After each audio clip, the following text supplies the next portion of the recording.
Hello friends, welcome to exam पथ। Friends, मैं करुणाकर आप सभी का इस यूट्यूब चैनल पर स्वागत करता हूं। दोस्तों, इंडियन पॉलिटी के इस वीडियो में हम लोग भारतीय संविधान के ऐतिहासिक पृष्ठभूमि को देखेंगे। अंग्रेजी में बोले तो historical background of Indian constitution, या फिर इसे ऐसे समझिए कि भारतीय संविधान के इतिहास को देखेंगे। दोस्तों, अब आपके माइंड में प्रश्न आना चाहिए कि ये पॉलिटी के वीडियो में इतिहास, इसका क्या मतलब हुआ। तो आपको आपके प्रश्न का आंसर मिल जाएगा। बस 2 मिनट आप अपने माइंड को कंसंट्रेट कीजिए वीडियो पे और हमारे बातों को सुनते जाइए। फ्रेंड्स, वीडियो को स्टार्ट करने से पहले मैं आप लोगों से रिक्वेस्ट करना चाहूँगा कि अगर वीडियो पसंद आएगा तो वीडियो को लाइक करें, और अगर हमारे चैनल पर नए हैं तो हमारे चैनल को सब्सक्राइब कर लें। हमारे इस चैनल के माध्यम से आप एग्जाम क्वालिफाइड ट्यूटर्स के साथ जुड़ सकते हैं और उनके एक्सपीरियंसेस का फ़ायदा उठाते हुए आप अपने तैयारी का और अधिक बूस्ट कर सकते हैं। आइए फिलहाल वीडियो को स्टार्ट करते हैं। दोस्तों, संविधान सभा के वीडियो में मैंने बताया था कि किस तरह से हमारा संविधान का निर्माण कार्य शुरू हुआ था, कैसे कैबिनेट मिशन आता है, फिर हमारे यहाँ इलेक्शन होता है और फिर जाकर के संविधान सभा बनती है, और किस तरह से वो लोग आफ्टर डिबेट और डिस्कशन संविधान बनाना शुरू करते हैं। तो जब संविधान सभा की बहस होती है तो बहुत सारे अलग अलग देशों के संविधानों को देखा जाता है, अलग अलग प्रोविजंस को भारतीय परिप्रेक्ष्य में आंका जाता है, कौन सा हमारे भारत देश के परिप्रेक्ष्य में फिट बैठता है। साथ ही इस बात पे भी एनालिसिस किया जाता है कि क्या कमियां थी हमारे अंदर कि हम लोग गुलाम हो गए और हमारी जनता पीड़ित हुई। तो इस हिसाब से हम ऐसा प्रोविजन करें कि फ्यूचर में कभी ऐसा ना हो, हमारा जनता खुशहाल रहे। और इस काम में सबसे अधिक अगर मदद कोई चीज़ करता है तो वो करता है हमारा इतिहास। आइए इसको और एक एग्जाम्पल से समझते हैं। जैसे आपने कोई एग्ज़ाम दिया, आप उस एग्ज़ाम को फेल कर गए तो वो हो गया अब आपके लिए इतिहास। अब आप अपने फेल करने के कारणों को एनालिसिस करेंगे, किस कारण से फेल कर गए। हो सकता है आपने एग्जाम में ये सभी चीज़ पढ़ा रहा होगा, लेकिन एग्जाम का टाइम मैनेजमेंट आपका गड़बड़ रहा होगा। तो इन सब चीज़ों को एनालिसिस करेंगे और नेक्स्ट एग्जाम में इसको अप्लाई करेंगे ताकि आप रिजल्ट दे सके, पास कर सके। तो इसी तरह से हमारे संविधान के निर्माण के समय भी हमारी कमियों को दूर करके और उज्जवल भारत के भविष्य के लिए संविधान निर्माता जो थे बहुत सारे एनालिसिस करते थे। उसका एक ही स्रोत रहता था, हमारा हिस्ट्री। तो दोस्तों, अब आपको समझ में आ जाना चाहिए कि हम हिस्टोरिकल बैकग्राउंड क्यों पढ़े। तो आइए दोस्तों, अब समझते हैं कि किस तरह से ब्रिटिश हमारे यहाँ व्यापारी बन करके आते हैं और हमें गुलाम बना करके हमारे ही ऊपर शासन कर लेते हैं। तो इसमें सबसे पहले बात आती है कि जो व्यापारी कंपनी इंडिया आती है व्यापार करने के लिए, वो होती है ईस्ट इंडिया कंपनी, जिसकी स्थापना हुई थी 1599 ईस्वी में, ठीक है। और दिसंबर 1600 में वहाँ की जो महारानी रहती है, महारानी एलिजाबेथ, वो इस कंपनी को राइट देती है कि आप भारत में जाकर के व्यापार कर सकते हैं। अब यहाँ से व्यापार करने का अधिकार देने के बाद यहाँ की महारानी 1608 ईस्वी में विलियम हॉकिंस नामक अंग्रेज को मुगल सम्राट के दरबार में भेजती है। उस समय मुगल सबसे बड़ा साम्राज्य रहता है भारत में और सम्राट रहते हैं जहांगीर। तो जहांगीर के दरबार में 1608 ईस्वी में यहाँ से भारत में व्यापार करने का इजाज़त लाने के लिए विलियम हॉकिंस उनके दरबार में जाता है। और जब 1608 ईस्वी में विलियम हॉकिंस जहांगीर के दरबार में जाते हैं तो क्या स्थिति रहती है, किस तरह से वो सष्टांग गिर पड़ते हैं, वो आप तो हिस्ट्री में पढ़े होंगे। तो जो भी हो, एवं प्रकार से उन्हें व्यापार करने की इजाज़त मिल जाती है। इसके बाद फिर 1615 ईस्वी में ब्रिटेन के प्रिंस रहते जेम्स प्रथम, उनके द्वारा और भी मुगल क्षेत्र जो रहते हैं वहाँ पे व्यापार करने की इजाज़त लेने के लिए थॉमस रॉय नामक अंग्रेज को जहांगीर के दरबार में भेजा जाता है। और फाइनली थॉमस रॉय भी व्यापार के विस्तार का इजाज़त पाने में सफल रहता है। और इसके बाद अंग्रेज किस तरह से सूरत में, मद्रास में अपना किला बनाते हैं और धीरे धीरे एक एक बहुत सारे युद्ध लड़ते हैं, वो सब हम इतिहास में अच्छे से देखेंगे। किस तरह से आंग्ल मराठा युद्ध होता है, किस तरह से आंग्ल मैसूर युद्ध होता है, और इस तरह से धीरे धीरे भारत पे उनका शिकंजा कसता चला जाता है शासन का।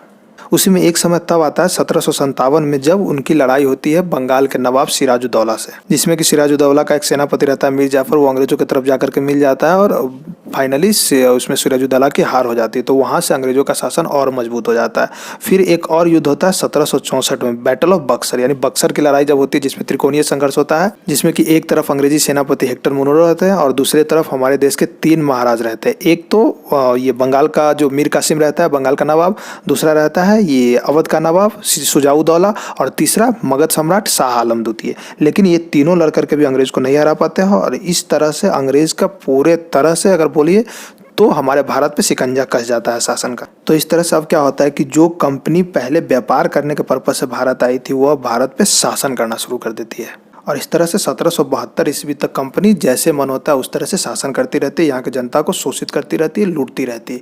ये बहुत ही दमनकारी शासन था कंपनी का। और इस तरह से क्या हुआ कि जो कंपनी के चंद लोग भारत आए थे व्यापार के लिए, वो लोग बहुत अमीर होते चले गए।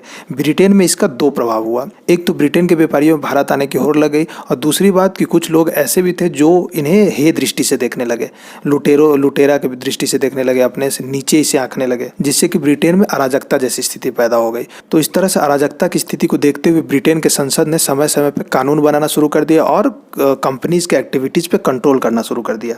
तो इस तरह से क्या हुआ कि भारत पे ब्रिटेन का शासन स्थापित हो गया, पर ब्रिटिश संसद जो था कैसे शासन करता था, तो कंपनी के थ्रू। एक समय बाद में और आता है जब ब्रिटिश जो क्राउन रहती है वो डायरेक्ट भारत पे शासन करना शुरू कर देती है। तो इस तरह से अंग्रेजी शासन के पूरे पीरियड को हम लोग दो पार्ट में पढ़ेंगे। एक तो 1774 से 1858 जब कंपनी का रूल रहता है, और दूसरी बात जब डायरेक्ट क्राउन का शासन आ जाता है 1858 से लेकर के हमारे भारत के स्वतंत्रता तक। अब आइए इसमें देख लेते हैं कि कब कौन कौन सा एक्ट आता है। तो जैसा कि मैंने पहले ही बताया कि ब्रिटिश संसद अपने सहूलियत के हिसाब से और मैक्सिमम प्रॉफिट लेने के हिसाब से समय समय पे अपना कानून बनाते रहे, और उसके हिसाब से भारत में उसके शासन का नियंत्रण होता रहा। तो उसमें जब तक कंपनी का शासन चलता रहा, उस समय जो एक्ट आया उसको चार्टर एक्ट कहा गया, और जो उसके बाद यानी क्राउन के शासन के बाद एक्ट आया उसे भारत शासन अधिनियम कहा गया। हालांकि बीच बीच में और भी एक्ट आते रहे, तो उस समय जो प्रधानमंत्री वहाँ के थे उस हिसाब से उसका नाम रख दिया जाता था, लेकिन मुख्य रूप से चार्टर एक्ट और भारत शासन अधिनियम, यही दो एक्ट पूरे सीरीज में आए। और इस तरह से ब्रिटिश संसद ने सबसे पहला एक्ट बनाया 1773 का रेगुलेटिंग एक्ट, और इसमें प्रोविजन किया गया कि हर एक 20 साल पे इसका रिवीजन किया जाएगा। और इस तरह से क्या होगा कि 1773 के बाद हर एक 20-20 साल पे एक्ट आते रहे। इसमें 20 जोड़ दिए 1793, फिर 20 जोड़िए 1813, फिर 20 जोड़िए 1833, फिर 1853, ऐसे 20-20 साल पे एक्ट आते रहे। लेकिन इसी बीच में अगर बीच में ही कुछ गड़बड़ी पाई गई ज़्यादा, तो बीच बीच में भी एक्ट आए एक दो, जैसे 1781 का सुधार एक्ट, 1784 का पिट्स इंडिया एक्ट। और इसी तरह से जब ताज का शासन स्थापित हुआ तो भी एक्ट आते रहे, 1858 का, 1861, 92, 1909। तो ये सब एक्ट को हम लोग एक एक करके बारी बारी जो भी इंपॉर्टेंट प्रोविजंस थे उन सबको देखेंगे। आइए आगे बढ़ते हैं। तो इस कड़ी में जो सबसे पहला एक्ट आता है वो है 1773 का रेगुलेटिंग एक्ट। इसका दूसरा नाम नॉर्थ इंडिया एक्ट भी कहा जाता है, क्योंकि जब ये अधिनियम पारित हुआ था उस समय ब्रिटेन के प्रधानमंत्री थे फ्रेडरिक नॉर्थ, तो उनके नाम पे इसे नॉर्थ इंडिया एक्ट भी कहा जाता है। और यह जो एक्ट था, इसी के माध्यम से भारत में ब्रिटेन के संसद का शासन स्थापित होना। इससे पहले तो कंपनी जैसे मन हुआ शासन करती रही, और उसके बाद अभी ब्रिटेन के संसद का शासन हमारे भारत में स्टार्ट हो गया। और इसी के एक्ट के द्वारा जो कंपनी यहाँ पे शोषण कर रही थी, इसे राजनीतिक रूप से मान्यता दे दी गई। और इसी एक्ट के द्वारा जो हमारे देश में अलग अलग राजा अलग अलग क्षेत्र पर राज करते थे, उन सभी शासन का सेंट्रलाइजेशन शुरू हुआ, यानी सत्ता का केंद्रीकरण स्टार्ट हो गया। तो आइए इसके जो प्रमुख विशेषताएं थे उन्हें देखते हैं। सबसे पहली बात, तो जब अंग्रेज भारत में आए थे तो 3 जगह जीत करके अपना शासन स्थापित कर लिए थे। एक तो बॉम्बे प्रेसिडेंसी था इनका, दूसरा मद्रास प्रेसिडेंसी था, और तीसरा बंगाल का यहाँ पे प्रेसिडेंसी था। तो अब क्या किया गया इस एक्ट के माध्यम से कि जो बंगाल का प्रेसिडेंसी था उसके अधीन इन दोनों प्रेसिडेंसी को ला दिया गया, और जो बंगाल के गवर्नर हुआ करते थे उसे बंगाल का गवर्नर जनरल कहा जाने लगा। तो इस तरह से यहाँ से 2-3 ऑब्जेक्टिव बनते हैं। एक तो सबसे पहली बात है कि बंगाल का पहला गवर्नर जनरल कौन था, तो उस समय जो बंगाल गवर्नर था उसे ही गवर्नर जनरल बना दिया गया। तो इस तरह से पहले गवर्नर जनरल में थे लॉर्ड वारेन हेस्टिंग्स। और अगर आपसे ये भी पूछा जाए कि बंगाल के अंतिम गवर्नर कौन थे, तो वो भी थे लॉर्ड वारेन हेस्टिंग्स। वही पहला पूछ लिया जाए तो वो कौन थे, तो लॉर्ड क्लाइव। और इसके साथ ही गवर्नर जनरल की मदद के लिए 4 सदस्यीय कार्यकारी परिषद बना दिया गया। कार्यकारी परिषद का मतलब समझिए लेजिस्लेटिव नहीं है, लेकिन लेजिस्लेशन का काम भी यही परिषद करती थी कि वहाँ पे जो कानून भी बनाना पड़ता था अगर लोकल के लिए, तो वो ये परिषद जो कार्यकारी परिषद थी गवर्नर जनरल की, वही बनाया करती थी। और यहाँ पे एक चीज़ और इम्पोर्टेंट था कि यहाँ पे जो निर्णय होते थे वो बहुमत के आधार पर होते थे, यानी जो 4 मेंबर्स थे उनमें से 3 जिस पक्ष में प्रस्ताव करते थे वो प्रस्ताव पारित माना जाता था। अगर वहीं पे दोनों तरफ वोट किए तो फाइनल और ये रहता था अधिकार गवर्नर जनरल को, जिधर वोट करेंगे वो कानून बन जाएगा। तो इस तरह से जो मेजॉरिटी का कॉन्सेप्ट था ये बहुत ही इंपॉर्टेंट कॉन्सेप्ट था, जो आज भी हमारे भारत में संसद में लागू है। इसके अलावा इसी एक्ट के द्वारा 1774 में कलकत्ता में एक सुप्रीम कोर्ट की स्थापना की गई, जिसमें कि 1 मुख्य न्यायाधीश और 3 अन्य न्यायाधीश थे। मुख्य न्यायाधीश जो पहले थे वो कौन थे, सर एलिजा एम्पे। तो इनका नाम आप याद रखें, कभी कभी पूछ लिया जाता है। 3 इसके अलावा जो थे वो इतना इंपॉर्टेंट नहीं है, लेकिन आप नाम याद रख सकते हैं, चैम्बर्स, लिमेंस्टर और हाइड। और साथ ही कंपनी के जो कर्मचारी थे उनके निजी व्यापार पर भी बैन लगा दिया गया, यानी अब कंपनी का कोई भी कर्मचारी अपना व्यापार नहीं कर सकता, सिर्फ और सिर्फ कंपनी की तरफ से ही व्यापार करेगा। और इस एक्ट का एक और इम्पोर्टेंट प्रोविजन था, कंपनी के नियंत्रण हेतु बोर्ड ऑफ डायरेक्टर का स्थापना कर दिया गया।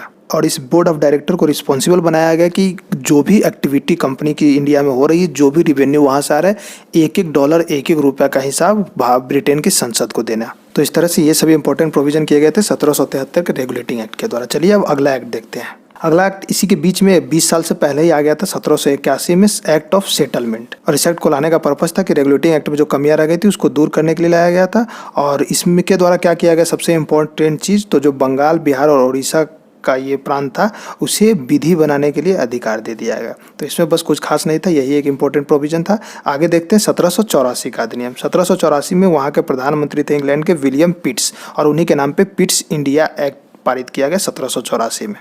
और इस एक्ट के द्वारा जो सबसे इम्पोर्टेंट काम किया गया वो क्या किया गया, तो जो कंपनी का बिजनेस का काम था यानी कॉमर्शियल काम था व्यापार करना, उसे और राजनीति करने के काम को बिल्कुल अलग अलग कर दिया गया। और इसके लिए 2 बोर्ड बना दिए, एक बोर्ड ऑफ डायरेक्टर्स तो पहले से था और एक नया बोर्ड बना दिया गया board of controller. Board of director जो था अब उसका काम रह गया सिर्फ और सिर्फ व्यापारिक मामला को देखना, कैसे व्यापार करना है, किस तरह से व्यापार की पॉलिसी बनेगी, वो काम रह गया बोर्ड ऑफ डायरेक्टर का। और कैसे राजनीतिक काम होगा, जैसे वो कंपनी कुछ टैक्स वगैरह वसूल रही थी, वो सब काम अब कैसे होगा, वो बोर्ड ऑफ कंट्रोलर के हाथ में आ गया।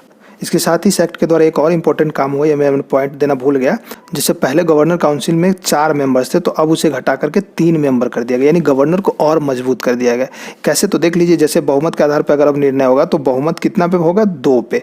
तो 2 सदस्य जिस पक्ष में वोट कर दिए वो कानून बन जाना चाहिए। लेकिन अब इसमें क्या हुआ कि यानी 2 सदस्य एक तरफ वोट देते तो फिर भी एक सदस्य एक तरफ बचा, तो इस सदस्य को भी अगर गवर्नर सपोर्ट कर दिया तो इसके पक्ष को ही कानून का प्रस्ताव मान लिया जाएगा।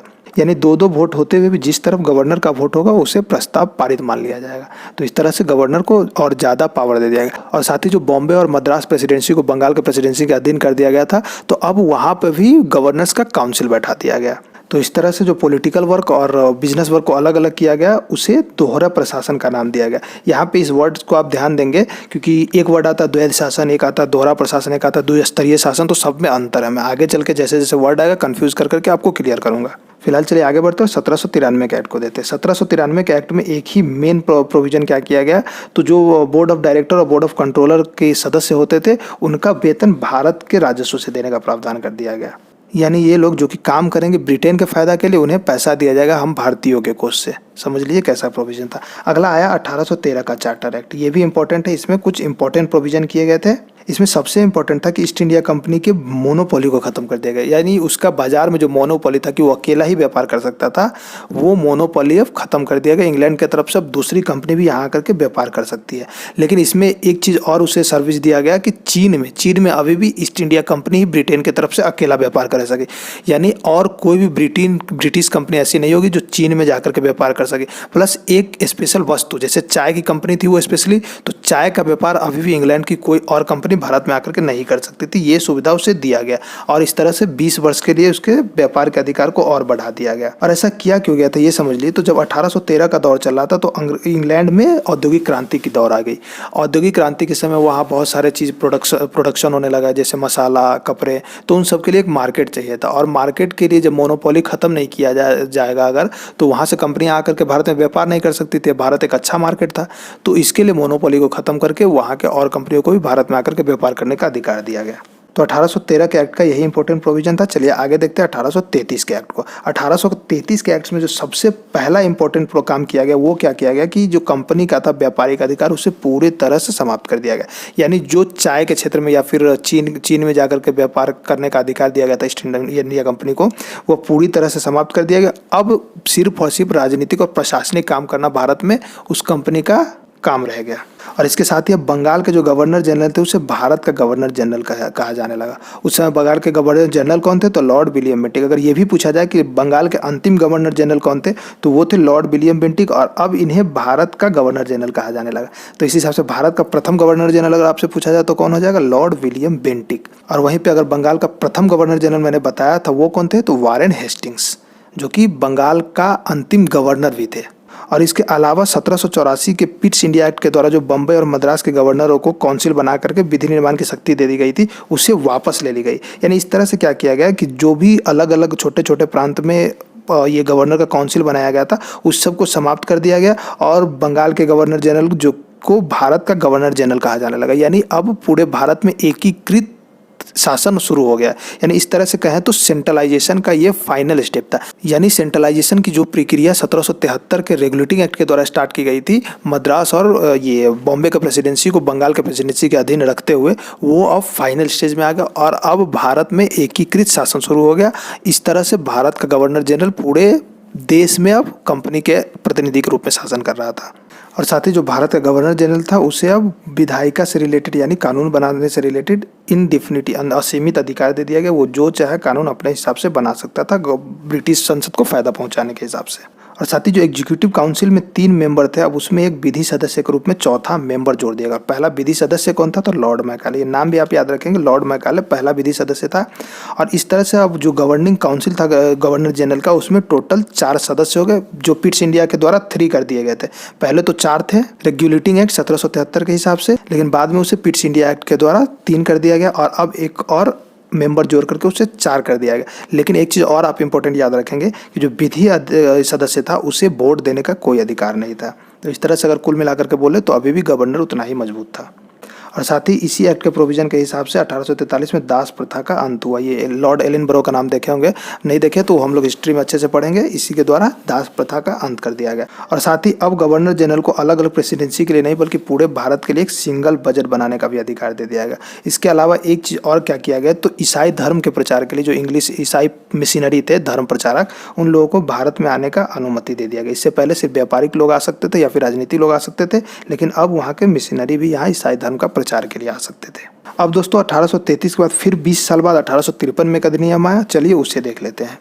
तो 1853 का जो चार्टर एक्ट आया था, वो चार्टर अधिनियम की श्रृंखला में लास्ट, इस सीरीज में लास्ट एक्ट था, क्योंकि 1858 में तो ब्रिटिश के क्राउन का शासन स्थापित हो गया, तो उस तरह से कंपनी का रूल खत्म हो जाता। तो ये जो था इस सीरीज का लास्ट एक्ट होता है। और साथ ही जो भारत के गवर्नर जनरल थे उनके लिए नए विधान परिषद यानी लेजिस्लेटिव काउंसिल का गठन किया गया। इससे पहले मैं बताया कि एग्जीक्यूटिव काउंसिल था, यानी जो कार्यकारी थे वही लोग नियम भी बनाते थे। लेकिन अब क्या हुआ कि 6 सदस्य मिलाकर के एक अलग विधि परिषद बना दिया गया। विधान परिषद एक अलग से बना दिया जाएगा और ये केंद्रीय विधान परिषद जो कि सेंट्रल में बनाया गया, न कि स्टेट में।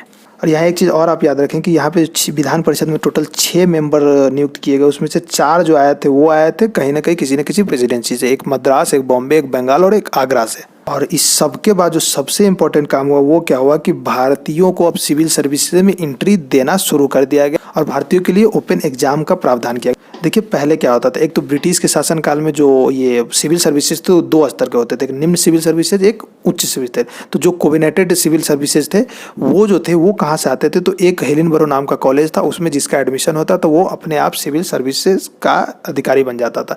यानी उसके लिए कोई ओपन कंपटीशन का एग्जाम नहीं था। और उसमें क्या होता था कि एडमिशन के लिए बोर्ड ऑफ डायरेक्टर से अनुमति लेनी पड़ती थी और बोर्ड ऑफ डायरेक्टर उसी आदमी को अनुमति देता था जो कि ब्रिटेन के लिए फ़ायदेमंद हो, और सब अंग्रेज को ही वहाँ पे एडमिशन मिलता था।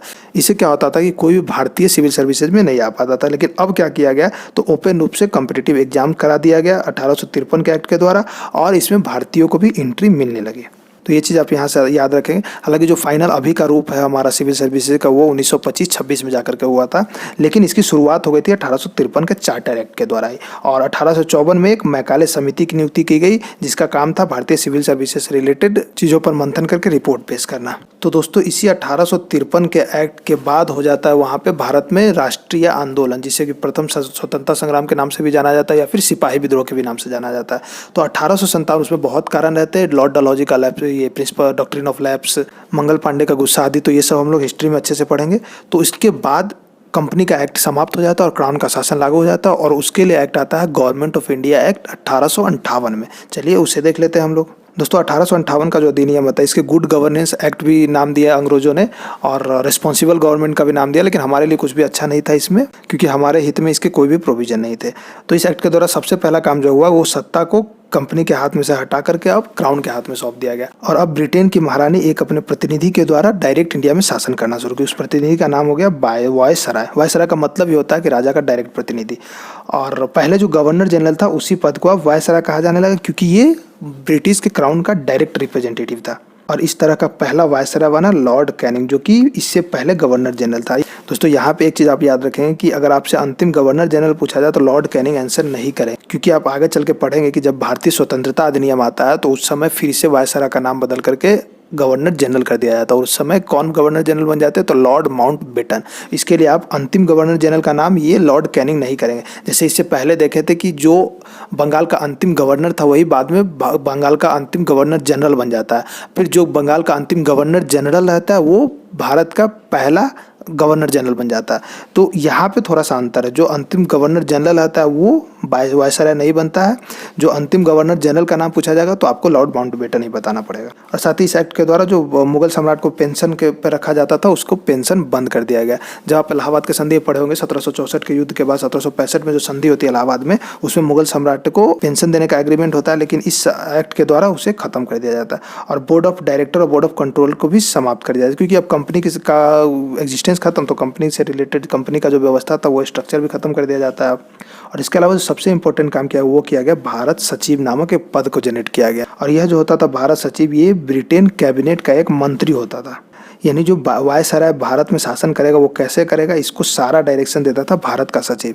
और इस सचिव के मदद के लिए 15 सदस्यीय परिषद का गठन किया गया था। तो अब जो भारत में शासन स्टार्ट हुआ 1858 के एक्ट के बाद में, ये कंपैरेटिवली कम शोषणकारी था। यानी जो कंपनी का शासन था वो बहुत ही दमनकारी शोषणकारी था, लेकिन जो क्राउन का शासन था कंपैरेटिवली कम था, लेकिन हमारे लिए अभी भी शोषण स्टार्ट ही था। इसके बाद जो एक्ट आया 1861 का अधिनियम, तो उसे देख लेते हैं। तो 1861 का जो एक्ट है इसे भारत परिषद अधिनियम नाम दिया गया।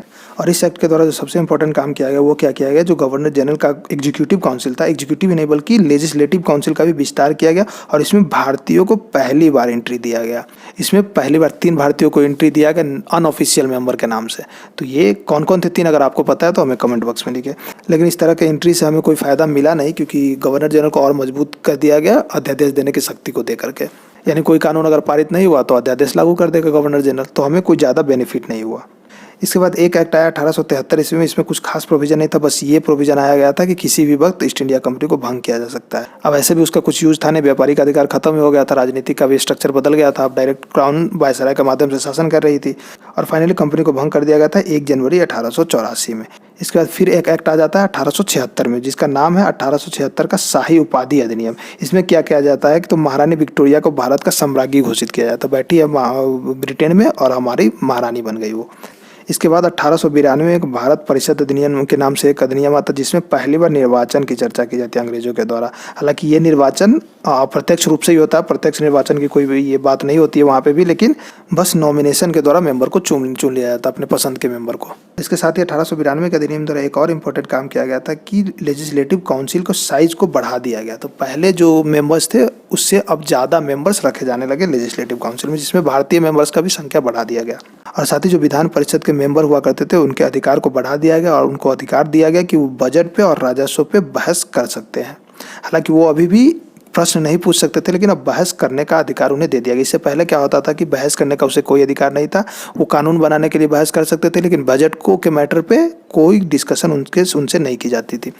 तो इसके बाद अब एक और इम्पोर्टेंट आया इंडियन काउंसिल एक्ट 1909 में, जिसे कि मार्ले मिंटो सुधार के नाम से भी जाना जाता है। ये क्यों, तो मार्ले जो थे वो उस समय भारत के सचिव थे और मिंटो जो थे वो यहाँ के हमारे भारत के गवर्नर जनरल थे। तो इन्हीं दोनों को मिलाकर के मार्ले मिंटो सुधार नाम दिया गया है। और यह जो मार्ले मिंटो सुधार अधिनियम आया था, इसी को भारत में सांप्रदायिकता का जनक कहा जाता है, क्योंकि यही अधिनियम आया था जो पहली बार मुस्लिमों को पृथक निर्वाचन के लिए व्यवस्था किया। यानी इस अधिनियम के बाद क्या हुआ कि मुस्लिम सदस्यों का चुनाव और मुस्लिम मतदाता ही कर सकते थे। और इसके अलावा जो इम्पोर्टेंट काम किया गया था इस अधिनियम के द्वारा वो था कि गवर्नर जनरल का जो एग्जीक्यूटिव काउंसिल था, लेजिस्लेटिव काउंसिल में तो ऑलरेडी 1861 के अधिनियम के द्वारा 3 भारतीयों को एंट्री दे दिया गया था, उसके बाद और भी विस्तार किया गया था, लेकिन कार्यकारिणी परिषद में भारतीयों को एंट्री नहीं था। लेकिन इस अधिनियम के द्वारा कार्यकारिणी परिषद में भारतीयों को एंट्री दिया जाने लगा। और इस तरह से गवर्नर जनरल के कार्यकारिणी परिषद में फर्स्ट सदस्य कौन गए थे भारत से, तो सत्येंद्र प्रसाद सिन्हा। इनका नाम आप याद रखें, कभी कभी पूछा जाता है। इसके बाद एक एक्ट आया 1919 का एक्ट। 1919 के भारत शासन अधिनियम को मॉन्टेग्यू चेम्सफोर्ड सुधार भी कहा जाता है। इसमें भी सेम लॉजिक है। मॉन्टेग्यू जो था वो भारत का सचिव था और चेम्सफोर्ड था उस समय भारत में गवर्नर जनरल। और 1919 के अधिनियम द्वारा केंद्र में द्विसदनीय विधायिका की स्थापना कर दी। जैसे अभी है राज्यसभा और लोकसभा, उसी तरह से एक था राज्य परिषद और दूसरा था केंद्रीय विधायिका। तो पहले में जो कार्यकाल था 5 वर्ष का और केंद्रीय विधायिका का कार्यकाल था 3 वर्ष का। जिसमें पहले यानी कि केंद्रीय राज्य परिषद में 60 सदस्य होते थे, तभी का राज्य परिषद, अभी का राज्यसभा, और लोकसभा जो अभी का हुआ वो केंद्रीय विधायिका, उसमें 145 मेंबर्स थे जिनका कार्यकाल 3 वर्ष का था। और इसी अधिनियम के द्वारा प्रांतों में द्वैत शासन लगा दिया गया। इससे पहले द्वैत शासन का आप चर्चा सुनेंगे, जब प्लासी की लड़ाई के बाद बंगाल में द्वैत शासन लगाया गया था, लेकिन अब हर एक प्रांत में द्वैत शासन का स्थापना कर दिया गया। द्वैत शासन का मतलब होता है कुछ सब्जेक्ट ऐसे जो कि उनको एडवर्सली इफेक्ट कर सकता है, उन सब्जेक्ट्स को वो अपने हाथ में रखेंगे। इस लिस्ट में आरक्षित और हस्तांतरित नाम से 2 विषय बना दिए गए और आरक्षित सब्जेक्ट के कैटेगरी में जो विषय रखे गए थे उस पर सिर्फ और सिर्फ गवर्नर जनरल का राज चलता था। वहीं पे हस्तांतरित विषय जो था उसमें लोग सजेशन दे सकते थे, लेकिन सजेशन देने के बाद भी फाइनल ऑर्डर गवर्नर जनरल का ही होता था। तो उस हिसाब से देखिए तो हमें बहुत ज़्यादा बेनिफिट नहीं मिला इसमें। इस हिसाब से आप एक एग्जाम्पल से समझ लीजिए, जैसे कि अभी मोटर व्हीकल एक्ट है, तो भारतीय लोग हेलमेट पहने ना पहने, कैसे गाड़ी चढ़े, उससे अंग्रेजों को क्या फ़ायदा है। तो इस सब टाइप का जो ये सब्जेक्ट था उसे हस्तांतरित विषय में रख दिया गया। और वहीं पे अगर कोई इंपॉर्टेंट चीज़ था, जैसे टैक्स कैसे वसूले, अभी इनकम टैक्स है या फिर जीएसटी है, तो इस टाइप का टैक्स कैसे वसूले जो हमारे हाथ में डायरेक्ट आने वाला, वो सब विषय अंग्रेज अपने हाथ में रखे, यानी आय वाले विषय को अपने हाथ में रखे और बाकी विषय को हस्तांतरित विषय में रख दिए। हालांकि फाइनल हस्तांतरित विषय पर भी डिसीजन तो देते थे वो गवर्नर जनरल ही देते थे। तो इस तरह से हमें कोई ज़्यादा फायदा नहीं हुआ। यहाँ पे एक क्वेश्चन और इंपॉर्टेंट कि द्वैध शासन प्रणाली के जनक किसे कहा जाता है, तो ये है लियोनस कार्टियस। ये नाम आप याद रखेंगे, कभी कभी पूछा जाता है। और इसी 1919 के अधिनियम के द्वारा ही पहली बार महिलाओं को वोट देने का अधिकार दिया गया। देखिए वोटिंग राइट्स में भी बहुत बात है, पहले तो इससे पहले इलेक्शन हुआ, लेकिन वो नॉमिनेशन वाला इलेक्शन हुआ।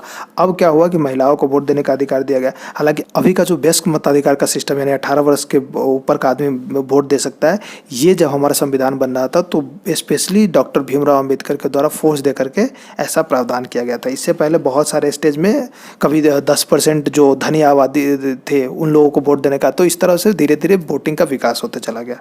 और एक बार फिर से यहाँ पे डिसेंट्रलाइजेशन का भी बात हुआ कि जो केंद्रीय बजट था उसे राज्य के बजट से अलग कर दिया गया। इससे पहले आप देखे होंगे कि 1833 में राज्य का बजट पूरा देश के लिए गवर्नर जनरल को एक ही बजट पेश करने का अधिकार दे दिया गया था, लेकिन अब फिर से प्रांतीय बजट को अलग कर दिया गया।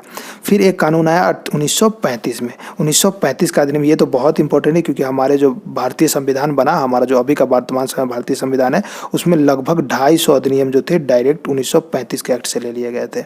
और इसमें जो सबसे इंपॉर्टेंट बात किया गया, तो जो 1919 में राज्य में यानी प्रांतीय द्वैध शासन स्थापित किया गया था, उसे हटा करके अब केंद्र में द्वैध शासन लगा दिया गया। यानी केंद्र में अब ऐसे सब्जेक्ट्स रह गए थे जो 2 भागों में दिए गए थे, हस्तांतरित और आरक्षित विषय, और इसमें भी सेम ट्रीट होता था जैसे मैंने वहां पे बताया। तो अगर आपसे क्वेश्चन पूछा जाए कि प्रांत में द्वैध शासन की स्थापना कब की गई थी, 1919 में, और केंद्र में द्वैध शासन की स्थापना कब की गई थी, तो 1935 में। वहीं पे ये पूछा जाए कि प्रांत में द्वैध शासन हटाया कब गया था, तो वो भी आंसर होगा 1935 का अधिनियम है। यहाँ से एक चीज़ और आप याद रखें कि इसी अधिनियम के द्वारा 3 लिस्ट बनाया गया था जो आप आज के डेट में 7वीं अनुसूची में देखते हैं, राज्य सूची, संघ सूची और समवर्ती सूची। तो ये तीनों सूची भी 1935 के अधिनियम द्वारा ही जोड़ दिया गया था। और 1937 में एक संघीय न्यायालय की स्थापना की गई थी। हालांकि वो आज के हमारे सुप्रीम कोर्ट से भी अलग है, और 1773 के रेगुलेटिंग एक्ट के द्वारा जो कलकत्ता में सुप्रीम कोर्ट था उससे भी अलग था। और उसमें न्यायालय का जो फाइनल डिसीजन होता था उसका अधिकार था प्रिवी काउंसिल लंदन को, लंदन का जो ये न्यायालय था उसके पास। इसके अलावा एक चीज़ और इम्पोर्टेंट है कि 1935 के अधिनियम के द्वारा ही भारत में रिजर्व बैंक की स्थापना की गई थी मुद्रा और साख नियंत्रण के लिए। स्थापना कब हुआ तो वो आपको डेट मालूम होना चाहिए, 1 अप्रैल 1935 में। ये बुक पे आधारित था, जो भीमराव अम्बेडकर का बुक था उस पर आधारित था। साथ ही भारत शासन अधिनियम 1858 द्वारा जो भारत परिषद का गठन किया गया था 15 सदस्य, उसे यहाँ पे डिलीट कर दिया गया, उसे अब हटा दिया गया। और इसी अधिनियम के द्वारा जो म्यांमार था वो पहले भारत का हिस्सा था, अब उसे अलग कर दिया गया और बरार को मध्य प्रांत में शामिल कर दिया गया। तो इसके अलावा भी कुछ चीज़ आप याद रखें कि जो टोटल 11 प्रोविंस थे, टोटल 11 राज्य थे, उसमें से 6 राज्यों में बाईकैमरलिज्म स्थापित कर दिया गया, यानी द्विसदनीय विधायिका स्थापित कर दिया गया। और इसके बाद फाइनली 1947 में आता है भारतीय स्वतंत्रता अधिनियम, जिसके द्वारा कि भारत को 2 स्वतंत्र राष्ट्रों में विभाजित करके आज़ाद कर दिया जाता है। हालांकि इससे पहले इस बीच में भी कुछ घटनाएं होती है, जैसे 1946 में कैबिनेट मिशन आता है, फिर संविधान सभा बनता है और फिर संविधान निर्माण कार्य शुरू होता है। तो ये सब घटनाएं किस तरह से होती है ये मैंने डिस्कस करा है संविधान सभा के वीडियो में। अगर आपने नहीं देखा है तो उसे देख लीजिए, मैं वीडियो के डिस्क्रिप्शन में लिंक दे रहा हूँ ताकि आपको आगे समझने में कोई दिक्कत ना हो। तो दोस्तों आज के लिए बस इतना ही। नेक्स्ट वीडियो में हम लोग इससे रिलेटेड सारे ऑब्जेक्टिव्स को डिस्कस कर लेंगे ताकि आपको सारी चीज़ें याद हो जाए और साथ ही आपका रिवीजन भी हो जाए। फिलहाल इतना ही। वीडियो को शुरू से लेकर अंत तक देखने के लिए धन्यवाद।